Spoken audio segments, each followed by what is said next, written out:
भगवान, जिज्ञासा है, हमारे जैन धर्म में भूत एवं व्यंतरों की कैसी व्यवस्था बताई गई है? क्या आपने कभी अपनी आंखों से भूतों को देखा है? व्यंतरः किन्नर किंपुरुष महुरव गंधर्व यक्षराज भूत पिशाचः। तत्ता सूत्र में ये सूत्र आया हुआ है। व्यंतर, किन्नर, किंपुरुष, महुरव, गंधर्व, यक्ष, राक्षस, भूत और पिशाच, इनका अस्तित्व है। हमने इनको भगवान मान के पूजने का निषेध किया है, लेकिन इनकी सत्ता का निषेध नहीं किया। यदि आपने देवों को नहीं माना तो मिथ्या दृष्टि हो जाओगी। देवास चतुर्निकाय, 4 निकाय के देव होते हैं और उनकी सत्ता देखी जाती है। अब आपने प्रश्न कर दिया कि आपने कब देखा, एक जटिल प्रश्न कर दिया। तो 2 प्रकार से देखा जाता है, एक किसी को लग जाए तो देख लो, या फिर साक्षात आ जाए तो देख लो। हमने दोनों प्रकार से देखा है। 1988 में आते विराट सर का भिंड में चातुर्मास हुआ, फिर 89 में भी हुआ। तो जब 89 का चातुर्मास चल रहा था, वहाँ पर एक बतासा वाले वीरेंद्र कुमार जी हैं, चैत्यालय मंदिर के बगल में रहते थे। उनके बालक, धर्मपत्नी आदि आदि ये आचार्य वीर सागर महाराज एक कमरे में रहते थे, बहुत तपस्वी थे। साहगढ़ के महाराज थे कुमुद नंदी, उनका भी चातुर्मास चल रहा था। थोड़ा वो माता बहनें असमय में निकल पड़ी वहाँ से, और जैसे ही निकली एक बच्चा गिरा, फिर माँ उठाने के लिए गई, वो भी गिर गई। उसकी बहन गई, वो भी गिर गई। भाई गए, वो भी गिर गया। बस पिता जाने रहे थे, वे भी गिरने वाले थे। इतने में नीचे से लोग हल्ला करके आए ऊपर महाराज जी के पास, बोले आचार्य श्री ऐसा ऐसा हो गया। बड़े महाराज ने कहा छुल्लक जी जाओ, ने मुझे भेज दिया।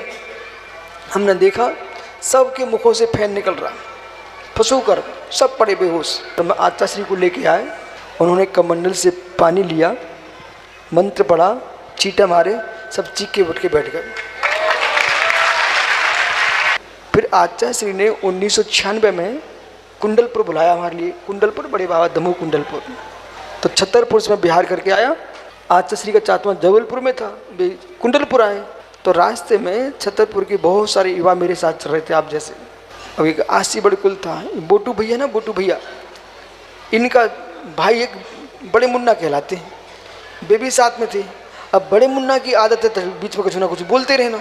अब हुआ ये कि शाम हो गई, कोई नहीं था। एक स्कूल था, बगल में पीपल का वृक्ष था, अंधेरा था, भरपूर अंधेरा।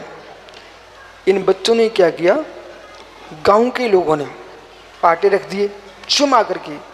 सिमरिया है, सिमरिया गैसाबाद के पास, तो सिमरिया के पहले की घटना है। तो वहाँ पर क्या हुआ, जैसे वो बच्चों ने, गांव वाले एक लैंप रख के चले गए मिट्टी के तेल का, वो भी सीसी। तो इन बच्चों ने बंद कर दिया, बोले जब सुबह होगी तब आवश्यकता पड़ेगी तब देखेंगे। बहुत धुआं फेंक रहा था, बंद कर दिया। नियोग ऐसा रहा, कोई स्थान नहीं था, वे सारे के सारे बच्चे हमारे कमरे में जाके लेट गए। जैसे ही रात्रि के 12 बजे एक तूफान आया, फिर जितनी कुर्सियाँ रखी थी वे खटर पटर होने लग गई। कोई बात नहीं। थोड़ी देर बाद अब मैंने सोचा कोई विकल्प आ गया यहाँ, ये मुन्ना ना बैठे हों, यदि ऐसा कुछ दिख जाए ना तो शांत रहना, चुप रहना, बोलना नहीं कुछ। मुन्ना बैठ गए, बड़े मुन्ना उठ के बैठ गए। अब कमरे में क्या हुआ कि एक आदमी आया, ठीक है, फिर उसकी धुएं जैसी छाया, छोटा सा, बड़ा हुआ, इतना बड़ा हुआ, इतना बड़ा हुआ, छत से लग गया। और मैं देख रहा, बिल्कुल देख रहा, आंखों से, खुली आंखों से।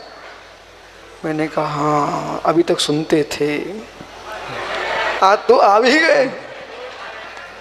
विकल्प एक ही था। अब छोटे छोटे युवा, राहुल, आशीष, बड़े मुन्ना, ऐसे 3-4 बच्चे थे वे सब। वो कोई सम्यक दृष्टि जीव होगा। उसने क्या किया, आया हमारे पाटे तक आया, उसने बाकायदा आवर्त किए और प्रणाम किया। हमने कहा अब टेंशन नहीं है।